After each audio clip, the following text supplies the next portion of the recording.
Hello, friends. I'm James Christopher, and welcome to the Let's Get To neighborhood. I wrote you all a song, and I wanted to sing it for you. I hope you like it. I hope you like it as much as I like you. Now we all know 2020 has sucked. No minor leagues, man, frauds past the buck. Would we play ball? Could we play ball? Would there be some baseball? Now life's always better in a baseball park. Hot dogs and hardball and dogs that bark. Would we play ball? Could we play ball? Would there be some baseball? Now I wanted a full season just like you. I wanted to drink cold beers with you. But we made the most in a most beautiful way. Shared pics and stories from our favorite days. We did the best we could possibly do. Would we play ball? Could we play ball? Would there be some baseball? But we've got more baseball left to go. More of the greatest game you know. We'll do the best that we can possibly do. So much more baseball on Let's Get To. Welcome to Let's Get To, the baseball podcast from the fans' perspective. Now here's your host, James Christopher. And welcome to Let's Get To. I am your host, James Christopher. And yeah, I came up with the whole idea of doing that song because I bought this really sweet Mr. Rogers Astros cardigan from Mitchell and Ness. I didn't like the postseason shirts this season. So, and we didn't win a championship for the division. So I wanted to get some new gear. And this is what I came up with in case I start becoming a professor and then maybe I find hidden treasure. But that's for another segment on the show. I do have two gripes with MLB, and I'm going to start with the postseason shirts. I hate the fact that they're all the same. And I got to think that a lot of you fans out there feel the same way. I hate the idea that all of them say respect wherever. First of all, I don't know what that means. I guess I don't get it. I didn't like when they all look the same any other year. I hate the fact that all the division championships look the same. I think that you would find better sales if you could find a way to make them feel organic to the actual city in which they're from. That leads me to another issue. I put my ball cap on because I dress up to watch games. And as I record this at about 4:00 Central Time on Tuesday, the Astros are playing game 2 of their ALDS. They are playing middle of the day while everybody's at work. And I understand. I am a media guy. If I owned TBS, I would want the Yankees at night and the Dodgers at night.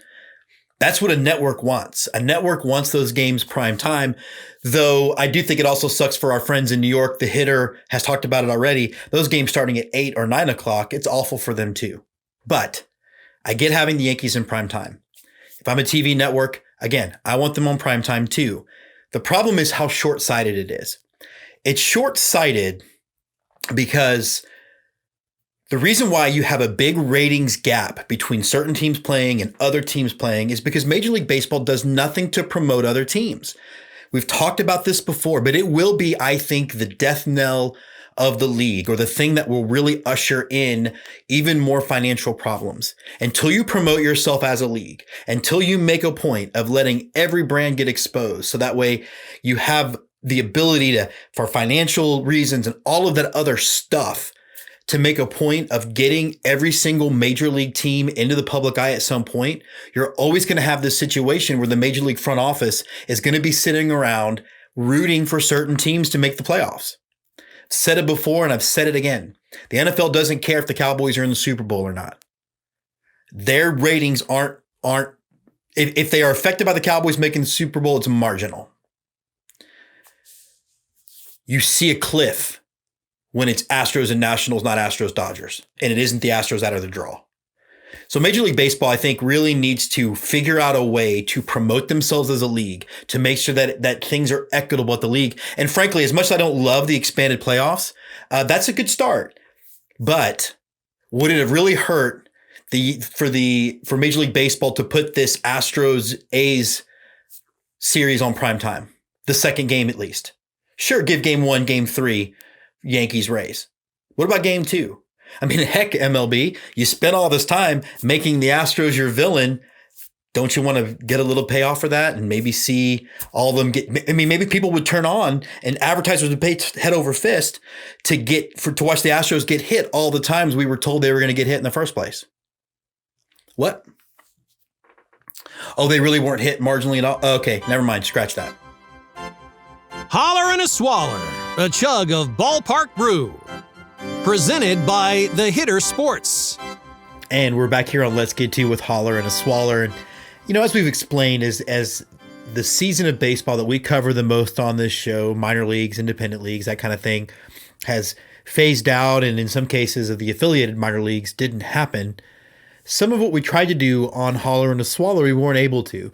The focus was always supposed to be ballpark brew. And so what we've tried to do is pivot instead to maybe some local beers or local, not even just to Texas, but microbrews from other states, other areas, to kind of highlight some of the parts of the country that make great beer. And we've had some really great discoveries, and I am so excited about the one that we discovered for today's episode. So first of all, it's from Texas Leaguer Brewing, which is out of Missouri City, Texas. And I'm going to try to get these guys on the show to have them come on and talk about their beer on this particular segment because I love it. First of all of the beer has a baseball themed name to it. And for example, some of the beers they have the 643. They have the Knuckle Bock, which we'll be trying today. And then they have Mr. Oktoberfest and maybe my favorite deep dive, if you will, the Cup of Coffee, which of course is a porter with coffee in it and an 8% alcohol by volume. Not bad. But no, I love the design of it. It's got that old classic baseball card look. This is exactly everything about being in my wheelhouse.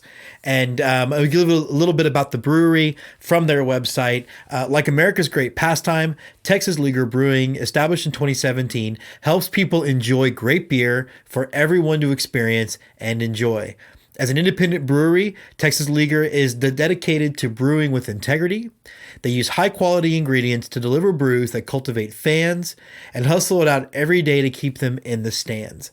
And so we're going to be having the Knuckle Bock, and a Bock is my favorite style of beer. Being a Texan, not being far from Shiner, it has to be. But there are a lot of great Bocks coming out of the state, and the Knuckle Bock is definitely one of the best ones I've had. As they describe it again on their website, we bet you didn't see this one coming because it's a knuckleball. This is a one-of-a-kind Bock that's packed full of rich flavors, yet is surprisingly smooth. Baffle your friends when you hand them a Knuckle Bock. So I'm going to be ordering some gear. I'm going to be ordering some more beer. We're going to try to get Nathan Reese, owner of the brewery, on the show. But until then, we send this out to all of our baseball fans out there as the ALDS and NLDS are underway. So again, this is a segment brought to you by The Hitter Sports. Follow him at The Hitter Sports on Twitter. So to The Hitter Sports, we say, holler and a swaller, baby. So this episode drops Wednesday morning. You got baseball to watch. I'm going to sit here and continue to enjoy this excellent German-style dark lager, the Knuckle Bock.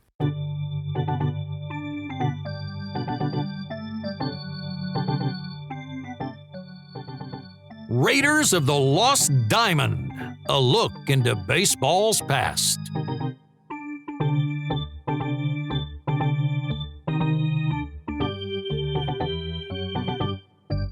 And we are excited to dive into Raiders of the Lost Diamond, back with Andrew Nelson. Andrew, first of all, how are you doing? I'm doing all right. I've had time to get over my playoff loss.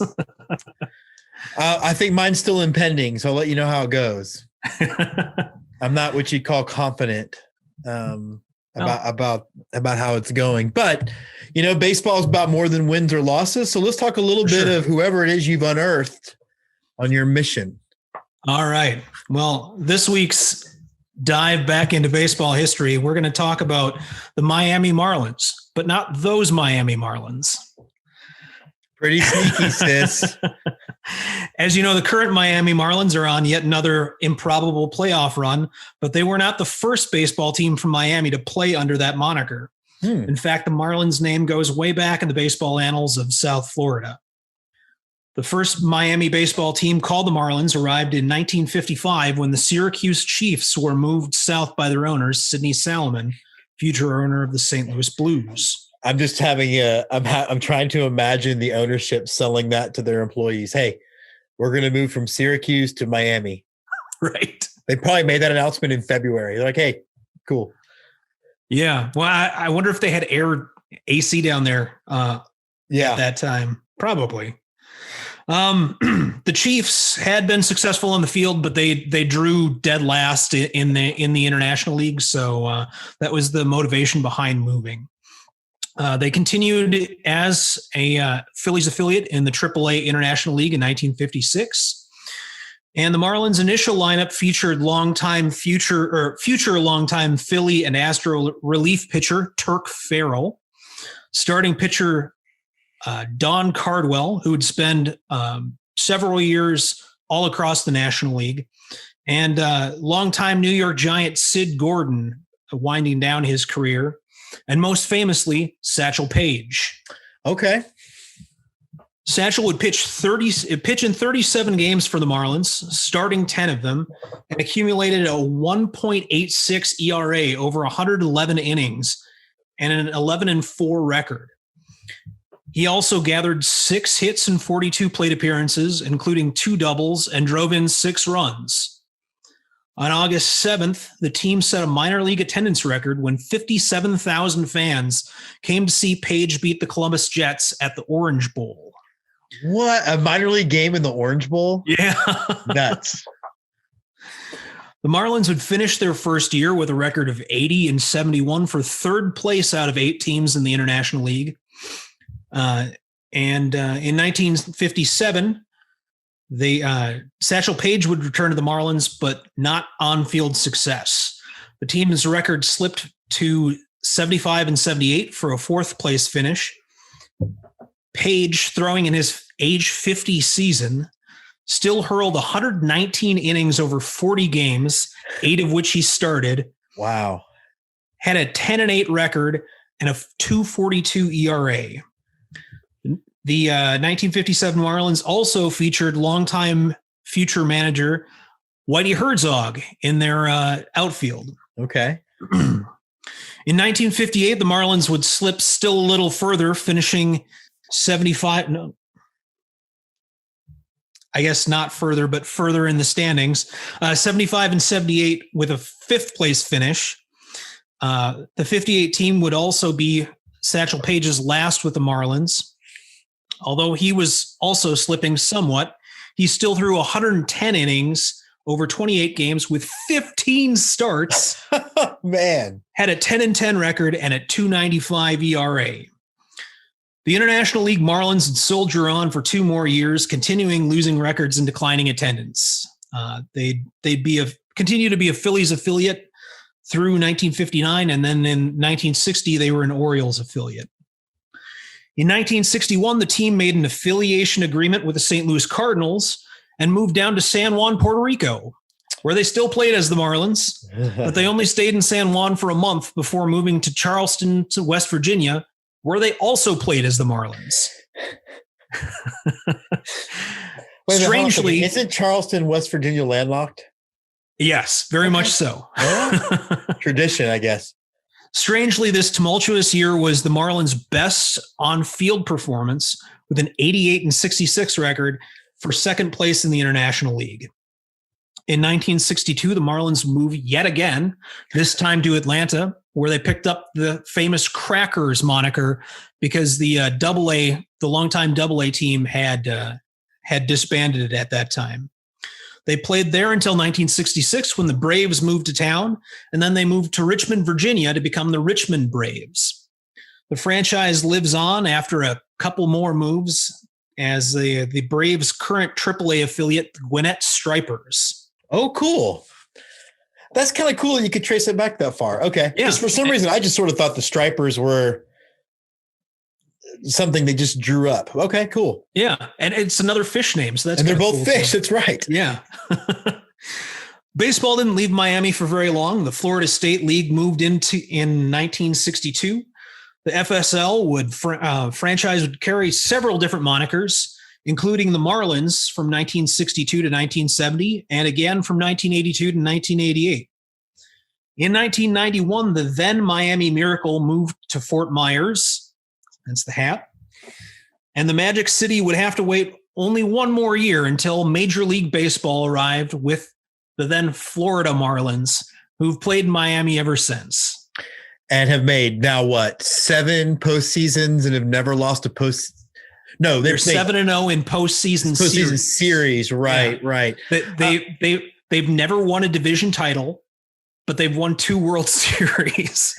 It's so nuts. It's why baseball is the dumbest game we've ever invented. The dumbest and the best. And the best, yeah. It's funny because you're wearing your Miracle hat, and I've got one. Oh, you can't see it, but right up there. I would be honest, for as much as I always appreciate a good rebrand, I was pretty disappointed in the Miracle rebrand of the Mighty Muscles.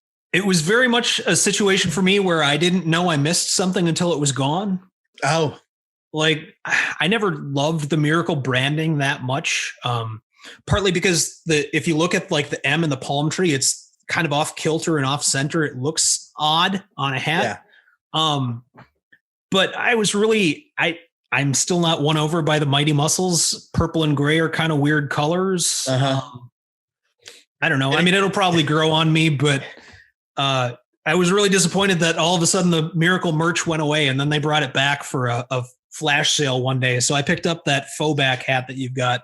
Oh, that's that's an all-time great one. Before we get out of here, it's funny because obviously a lot of the times when you've had a Raiders, it's been about a team whose name is passed on, and clearly there's some pressure for Cleveland to perhaps rebrand. Yeah. Do you feel like that's the direction they're going to go, is to find something from their past, or do you see something brand new, or what would you prefer as a fan, I guess? There's a lot of steam behind the spiders, I think. And I'd be okay with that. I think you can do some really cool branding with spiders, like on your hat. I love the Fond du Lac Dock spiders. I think they do really great work with their branding. It's really fun, but also slightly menacing looking. Yeah. So I think that's cool.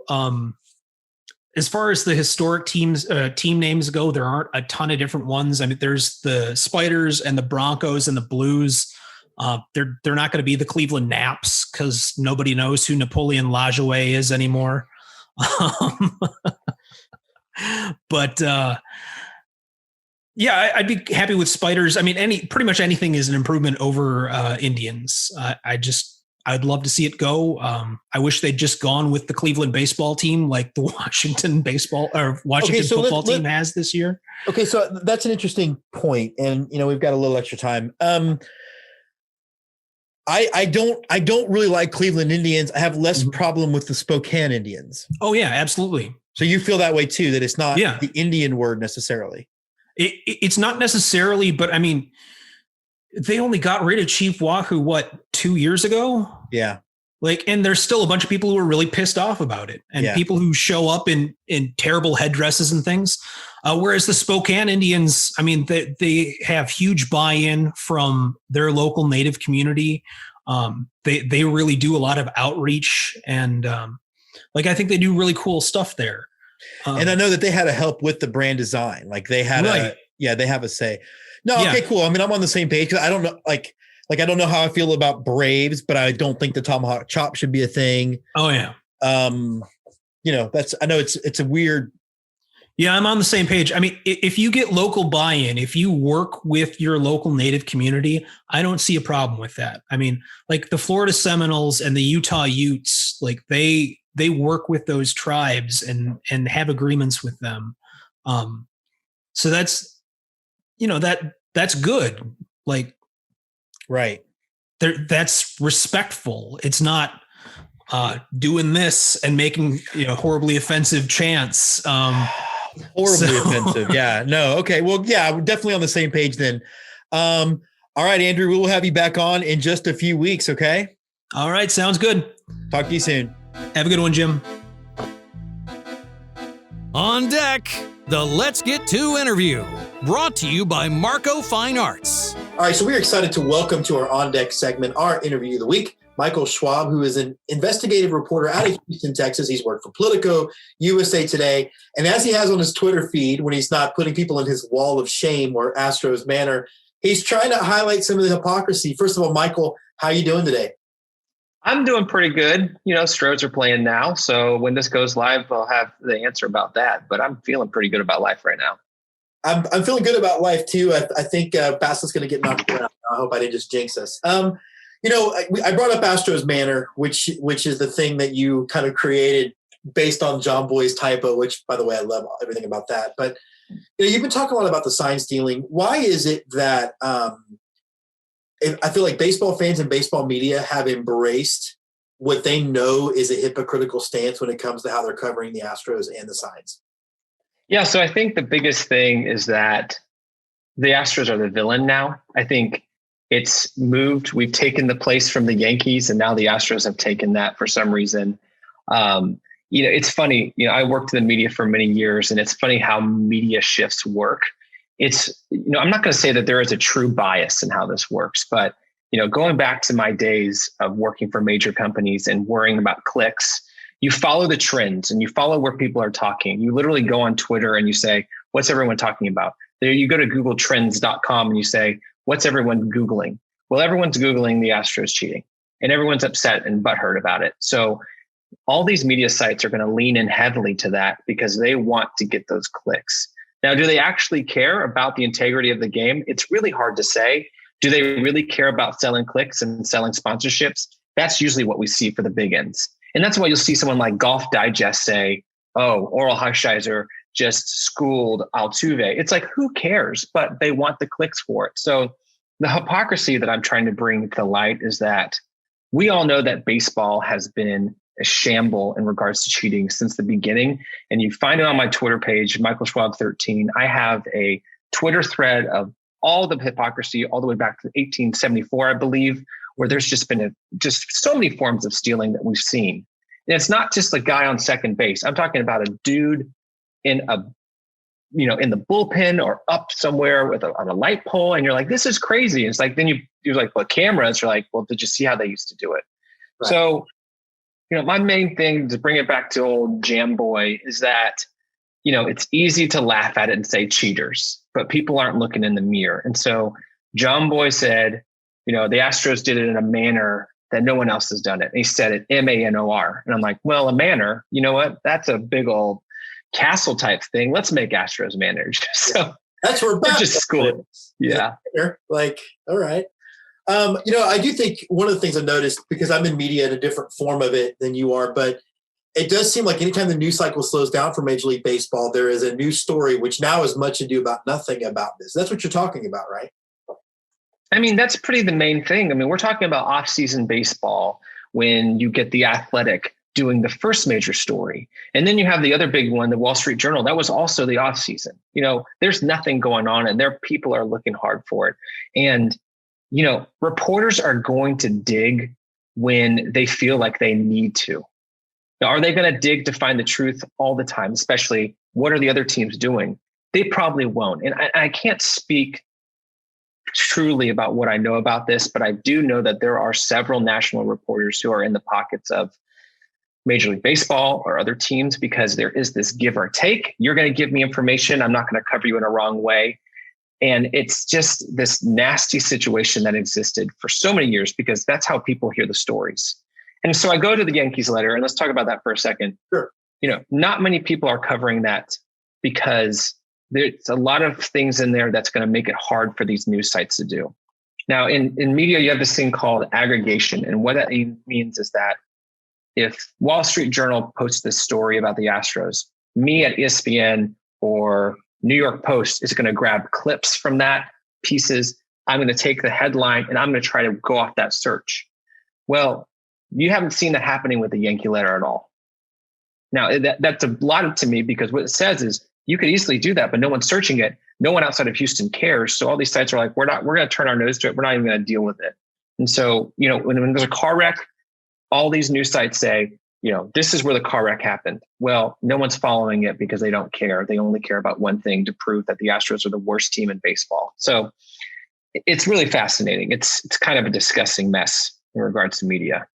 I opened my show talking about baseball's problem with the Yankees, and I don't mean from the Yankee letter, but I mean the fact that baseball has positioned themselves to be dependent on the Yankees and the Dodgers doing well, because that's where ratings come from. You wouldn't see that if to use the NFL example, I'm a Cowboys fan. They will dig up dirt on the Cowboys because there isn't that same incentive of the NFL to make sure the Cowboys are good. Lord knows they've sucked for 30 years, so clearly.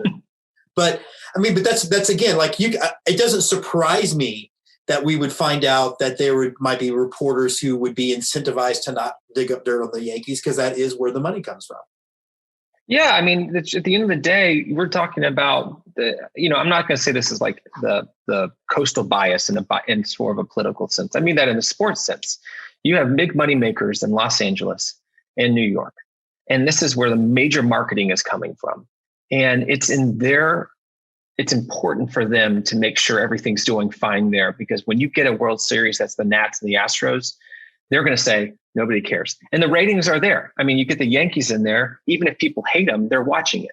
Sure. So, there is kind of this different mindset about, we got to take care of our own. I mean, you see it right now with the Lakers. Everyone's going nuts over LeBron James being in there because it's LA. And so I don't want to say it's something to this degree where like they're covering up because, it's so secret.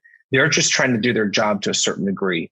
And they don't want to stir too much because they're going to lose a lot of their, they're going to lose their access. And if your reporter doesn't have access, then you're screwed. The bias is there, and they see it on how it's treated on other teams. And they know for a fact that this has been going on, the whole video sign stealing, for years.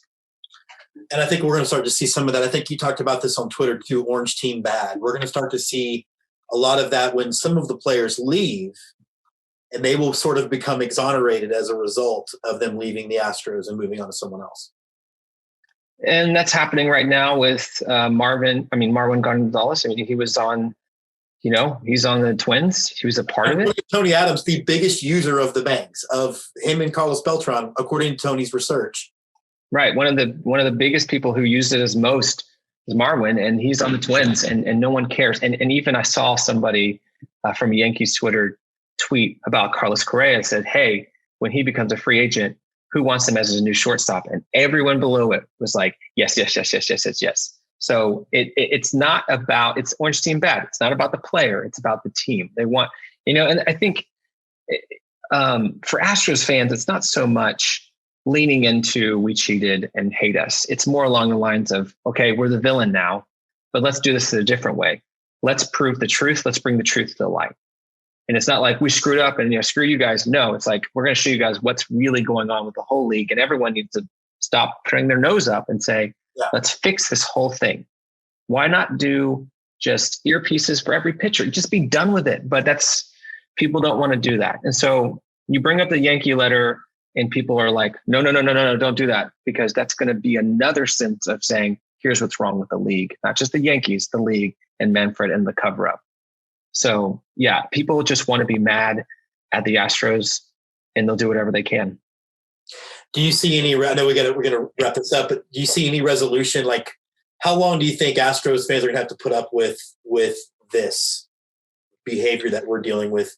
And I do think to some degree, Crane has some culpability in the way he kind of rolled over for the league, and it seems like we're bearing the brunt of that. I wish I could speak better about Crane. Maybe it seems like it would have been better if he did speak up on some things, especially the Topman stuff. And I'm not going to say exactly what he said that could have been different. It's like in these PR situations, maybe not speaking is the best thing. But, how the media circus goes is that people will take words and they will change them up and they will hold it against you. And so in regards to what it's going to look like for the Astros for next year, it just takes winning. It takes winning and, showing that people need to shut up when you see the score. And that's what always does it. Yeah. And over the next few years, we'll see. I mean, like, if the Astros do really well these playoffs, you're going to see the people with anger as they keep playing and keep doing well. it's going to start dissipating. You're going to get those scragglers at the end. They're just like cheaters, but more people are going to get on board. And there are some smart people out there. And I will tell you that there are smart people on many different teams, maybe not the Dodgers, but I will tell you on many different teams who are smart and know how baseball works. And they just want it to be better. So I wish I could tell you when that happens, but right now we are on the bullseye. It does seem like as we wrap up, I even noticed the tone change in game one of the ALDS, AL Wildcard, which was one of the most unprofessional broadcasts I've ever watched. Yeah. You and I both being in media understand that's not how you do it. But even the next day, all of a sudden, Altuve is a really likable guy. You already start to see that change. Yep.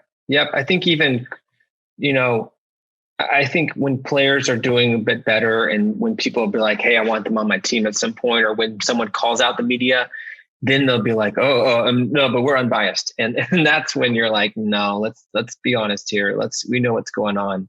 So, I think over the next 5 years, it'll be funny to see what this all looks like. I mean, you already see Garrett Cole is the enshrinement of a king in Yankees land. And last year he was on the worst team in the world. So it doesn't matter when they're on your team. He obviously stands up for that team, which I do give Garrett Cole a lot of props for. Michael, thanks so much for being on Let's Get To. Everybody follow him. We're going to have a hot link to your Twitter link down here. And go Stros, man. Go Stros. Thanks, James. Ladies and gentlemen, please adjust your scorecards. We have a special guest in the lineup.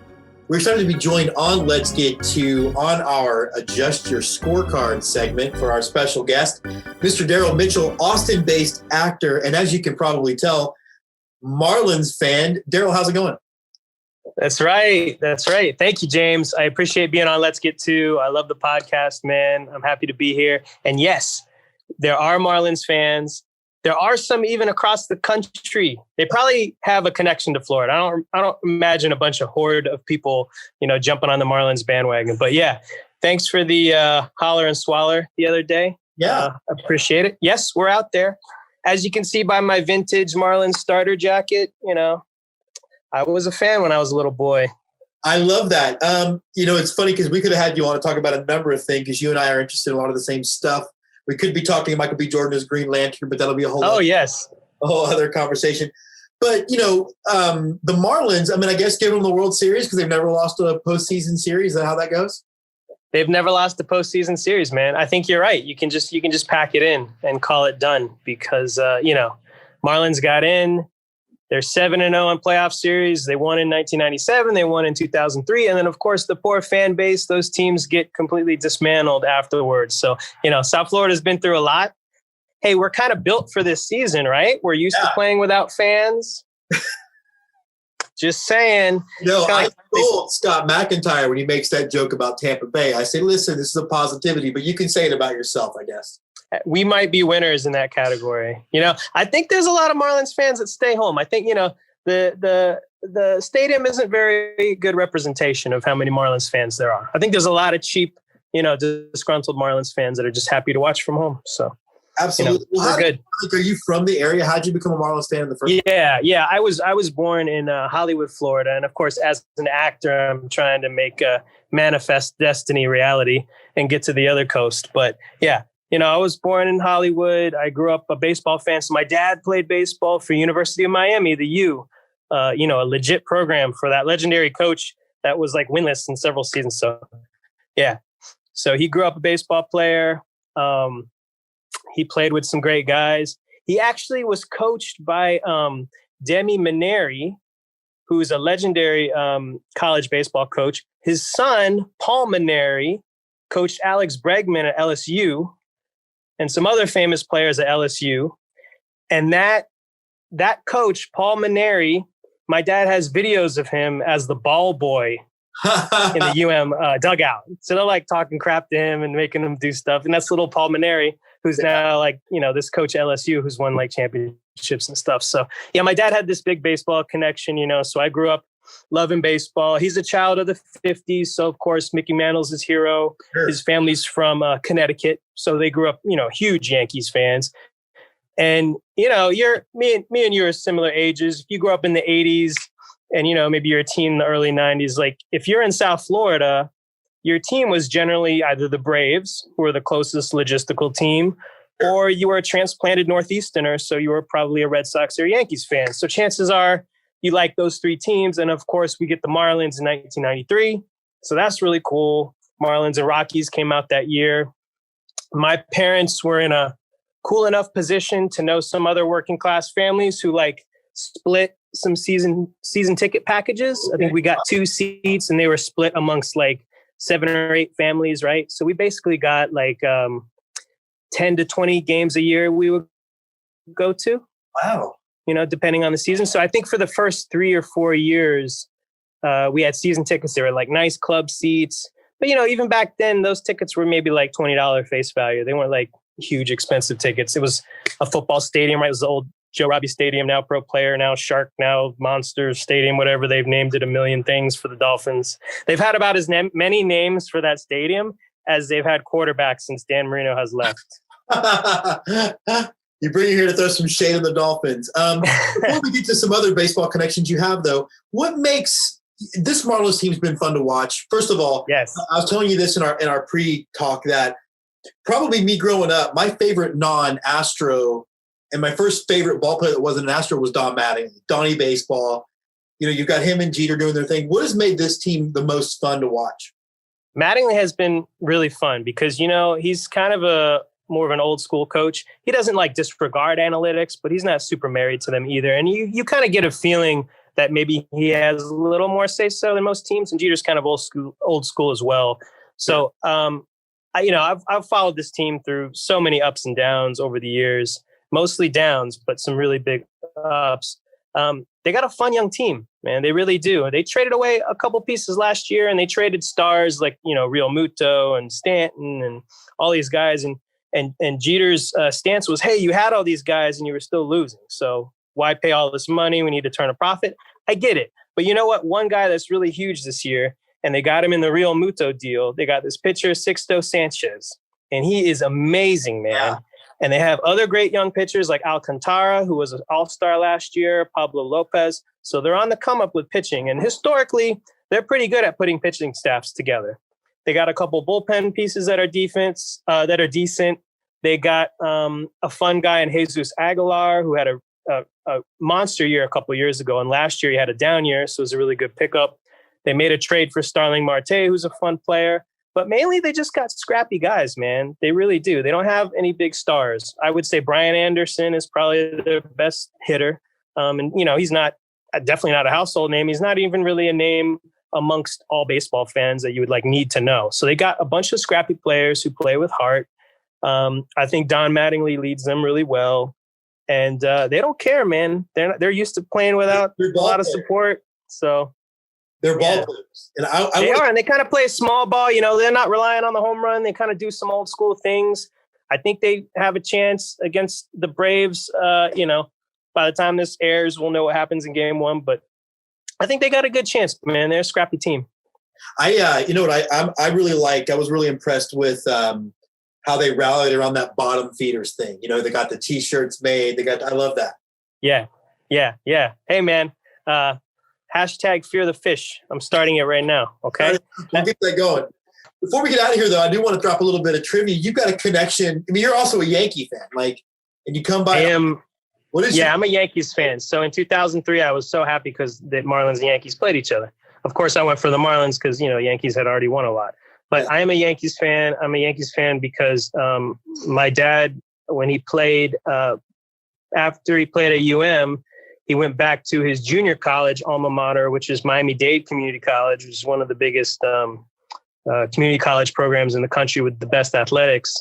And he wasn't the main coach, but he was on the coaching staff, and he coached Bucky Dent and Mickey Rivers, who both went to play for the Yankees. And your other beloved team, the Rangers, I think they both finished their career with the Rangers, but we won't talk about that. So he coached Bucky Dent, and they were buddies when I was born. So he's actually my godfather. And, you know, I saw him a lot when I was younger. My dad isn't in contact with him as much through the years, not for any reason. They talk maybe 2-3 times a year on the phone. So they still talk. They're still buddies and stuff. But yeah, it was very cool as a young kid to see this big, handsome, muscular baseball player come around and say hi and play with you. And yeah, so I grew up a diehard Yankees fan, and then we got the Marlins, and then I have two teams, and it's nice. Maybe they'll play each other in the World Series again this year. I don't know, man. I think 2020 is going to have an all Florida World Series. Actually, I think it's going to be Tampa Bay, Miami. That's not a bad prediction.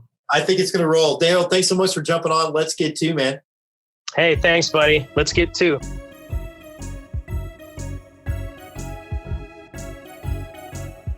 Ladies and gentlemen, please adjust your scorecards. We have a special guest in the lineup. All right, so we are welcome to bring back to Let's Get To. Trevor, it seems like forever since you have been on this show because a pandemic happened and then we didn't have baseball. First, filmmaker from Oklahoma, Trevor Rogers. How's it going, man? How are you guys doing up there?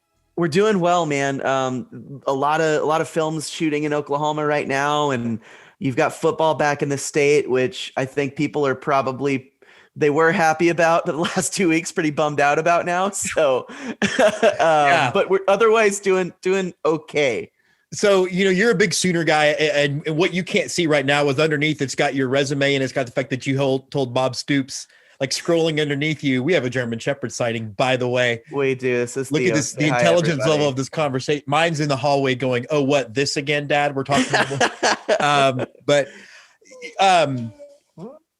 The whole premise of this, of bringing you on, was talking about how cool this rivalry is. Could we have picked a worse game coming up next week to talk about this? Man, such high expectations for Texas this year, and then such high, and both schools you always have high expectations for both these schools, and just with everything compounds with the pandemic, the disappointing start to the season, and it's so frustrating to see the best football rivalry in college football, the most unique experience, limited to no fans. The state fair is not going on. Yeah. It's heartbreaking. And then beyond then, I don't know what kind of product we're going to get on Saturday. There's so many question marks with both these teams. Yeah. And question marks that don't make a lot of sense to me. Like, on the one hand, Oklahoma has the quarterback with the best name maybe in the history. I mean, when your last name's Rattler, you're going to be a badass. You have no choice, right? Eventually. He's got to live up to it. And the dude's got all the arm talent in the world, but great name. Definitely. That's a quarterback name for sure. Absolutely. But talk to people. So, you and I had two different experiences with it. We both have a fan experience, but you also have a media experience. And I know that my friends will bring up Michigan, Ohio State. Break us down. Why is Texas OU so unique and therefore so special? Well, so as somebody who's been to Michigan, Ohio State before and experienced some of the other rivalries in college football, obviously growing up around the University of Oklahoma and going to this game, as a fan, as a student, and then, working in the media, there's just the being at the fair. There's nothing like it. It's the world's greatest tailgate party, in my opinion.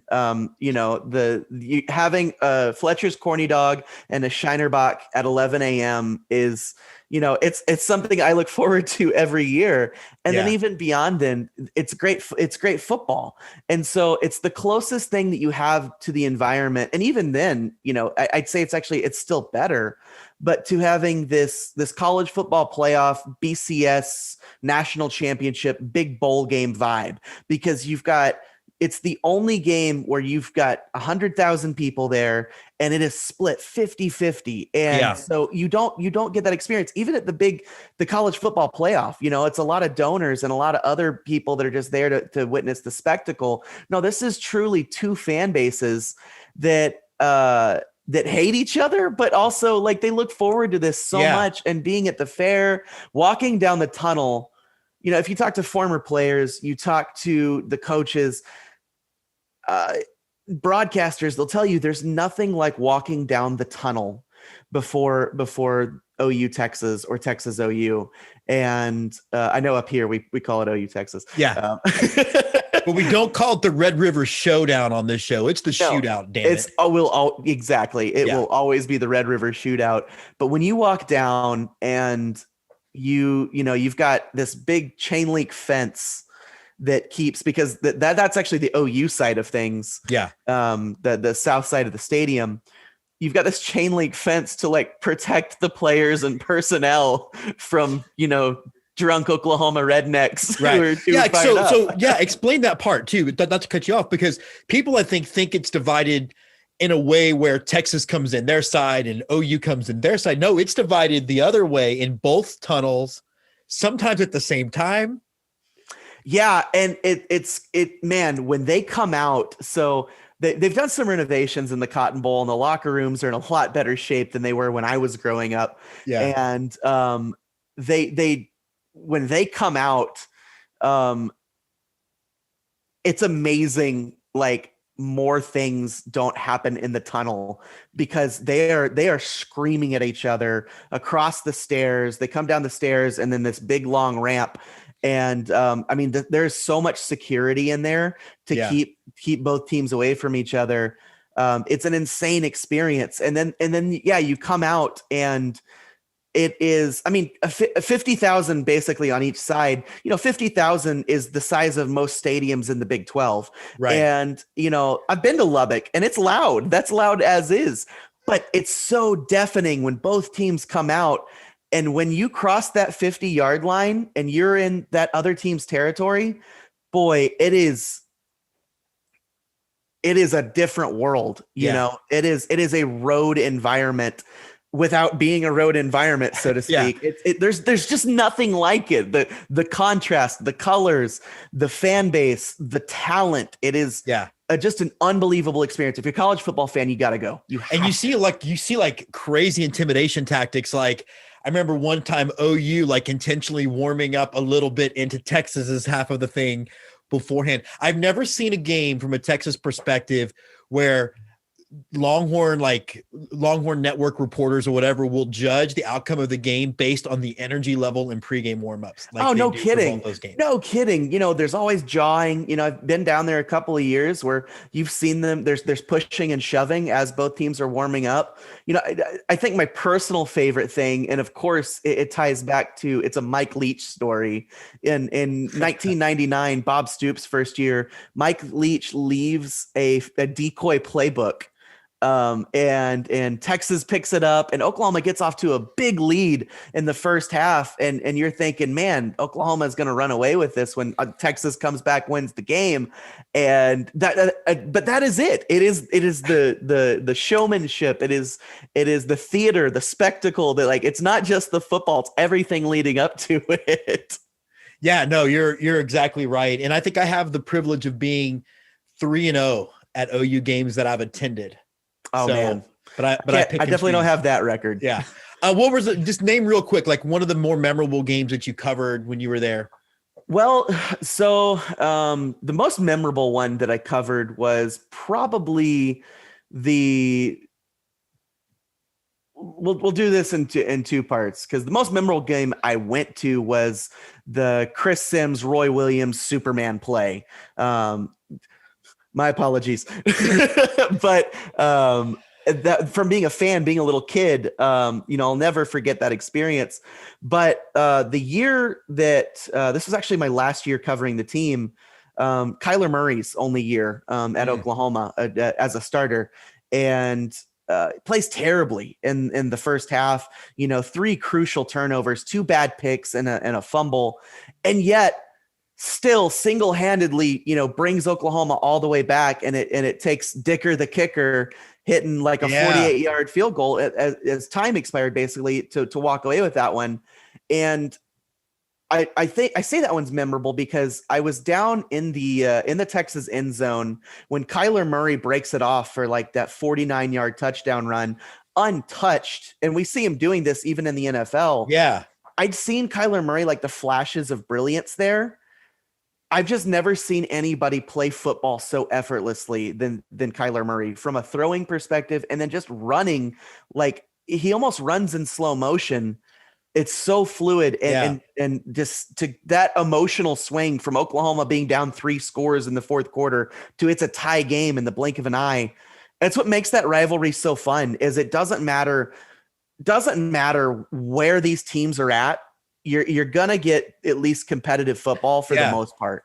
That was an unbelievable one. And that is a game that will make legends. Like nobody, like if you were to take Peter Gardier's career at Texas and take away those 4 wins, those were very average football teams he played for. But I think he went 4-0 against OU, the only quarterback on our side to do that. Yeah, no, I mean, I think about, I think the most memorable game I watched, we were not there, was when, Texas fans hated Greg Davis because he wasn't ever flexible, but when he put Jordan Shipley in that flex spot, basically let Jordan Shipley play tight end essentially, and it took 3 quarters for Oklahoma to figure out what was happening. That was that 2008 game. Yeah, the 2008 game. Yeah, that one was. I know that's one that I definitely Oklahoma fans wish they could get back, because God, those you want to talk about the last time these two teams were really, national championship contending teams, like at the same time, like truly. That 2008 game was just so loaded with talent. That's probably the most balanced that I think we've seen these two teams be, maybe up until 2020, all things considered. But that 2008 game was an unbelievable game. And Shipley, sure hands Shipley, like OU fans rip their head, the head out of their hair, of just how efficient that guy was, just what a great receiver. But what I was, and I'll end the OU discussion on this. I've never actually seen, their fan bases, they hate each other. But I think there's a lot of respect between the fan bases. Cause I can tell you every time we've left a stadium after we've won, there was always a lot of, I hope you guys end up, because I still think Texas and OU still see themselves as, we need to be the blue buds of college football. And if they can't be, I think rising tides for those two schools lift all boats. So it was always kind of cool to walk out going, well, I hope you guys just keep winning. So yeah, no, absolutely. It's, somebody asked me on Twitter not long ago, like, have you ever seen a big fight at OU Texas? And I never really have at the Cotton Bowl or at the fair. I've seen a bunch of drunk college kids at the West End, the night before. Sure. But it's two fan bases. Like, there's nothing to be angry about. It's college football and you're at the state fair. Well, and honestly too, and some people will say it's really the Texas high school football championship, because there's so many people who played against each other. I don't know. It's so much fun. And I think if I'm OU, I still feel better about the future of their program. I hate to be the guy that's maybe already calling for Tom Herman's job. I think he'd lose his job if this weren't a Corona year. It's not, I mean, the expectations that Texas had this year, and with how wide open and obviously seeing Oklahoma definitely rebuilding. Absolutely. And still to go out and be an onside kick away from being 0-2 in conference play, just right there with Oklahoma. Like, Tom Herman's deservedly under heat. And so I'll be here to campaign today for the Bill O'Brien to the Texas Longhorns. I don't know how Texas people feel about that, but I'm a Cowboys fan, and so I don't know if I want that. But he was a good college coach. I mean, he was. He was awesome at Penn State. I mean, the circumstance that he took over that Penn State program and what he did, unbelievable. So I think the guy's a football mind. He's just not a good GM. And so I think he'd be a great hire. Some people I've seen talk about, and obviously Tom Herman's still there. So why have this conversation? Yeah. And if Texas wins Saturday, we all know that a lot of the memories get a lot longer, and there's a lot of politics to it too. I think donors are not only unhappy with the wins and losses, they're unhappy with the team not singing the eyes of Texas. And look, honestly, I'm with them on that. Yeah.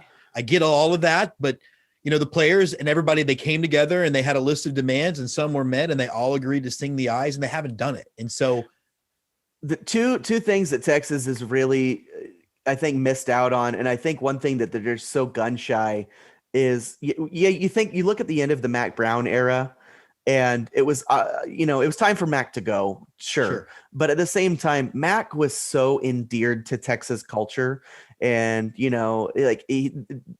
he just felt like a Texan. He felt like he belonged at the University of Texas, and he was a politician.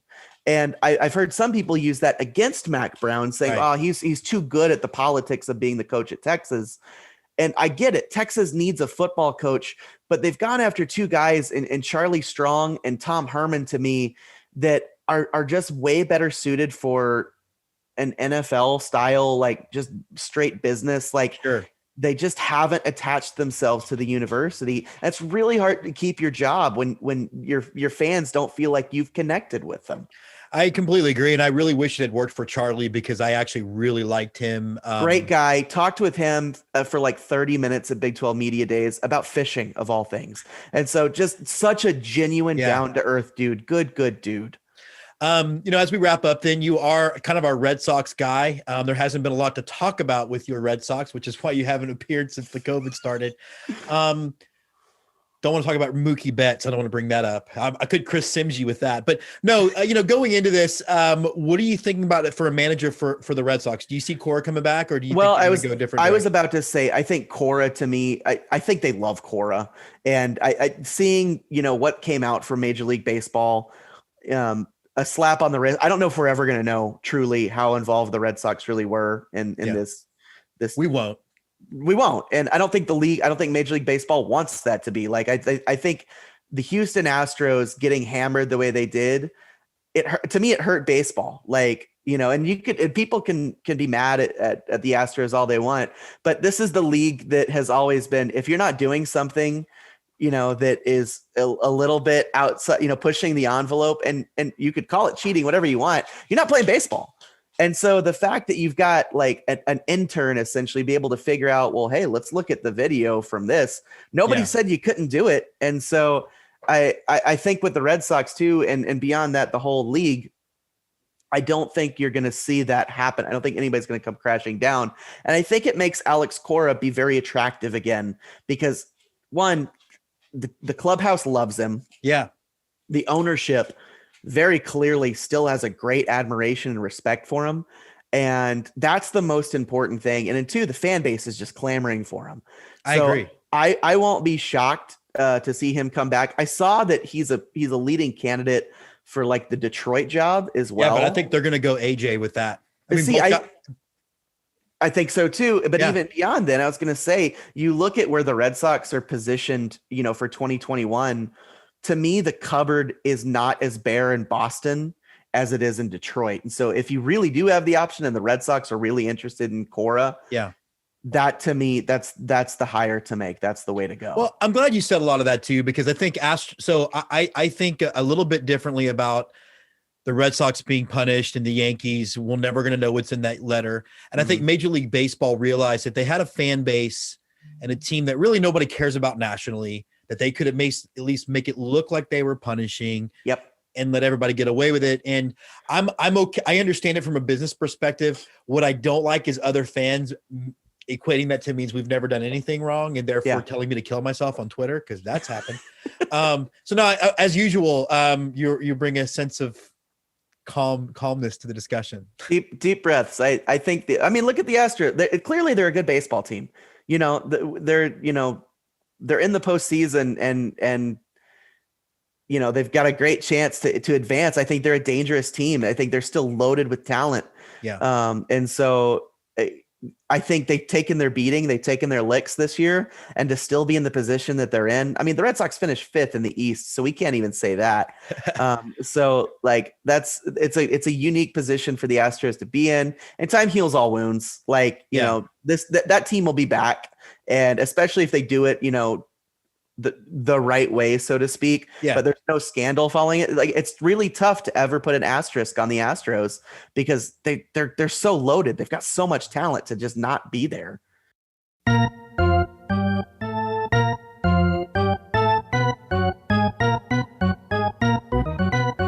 And now on to close it out, the right-hander from Houston, Texas, James Christopher.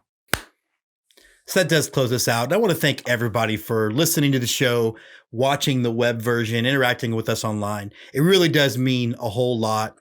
I know that the year has been weird, and this show and what you guys have meant to us has really helped me get through it. And I hope in at least a little way we've done that for you. We will be continuing to produce episodes this season. Season 2 will end about a week after the winter meetings. Whenever we get back from there, although I guess the way things are trending, the winter meetings will be in this very office. But we do intend to still cover the winter meetings. We'll end season 2 then, and then we'll start season 3 on National Hat Day because it's kind of become a tradition. But again, thank you for listening. I hope that you found at least a bit of positivity and a little bit of fun in this show and maybe learned a little something from some of the different guests we brought in. Hope you all are enjoying the LDS games. It is weird that we can't really talk about results because of the way we have to record the show.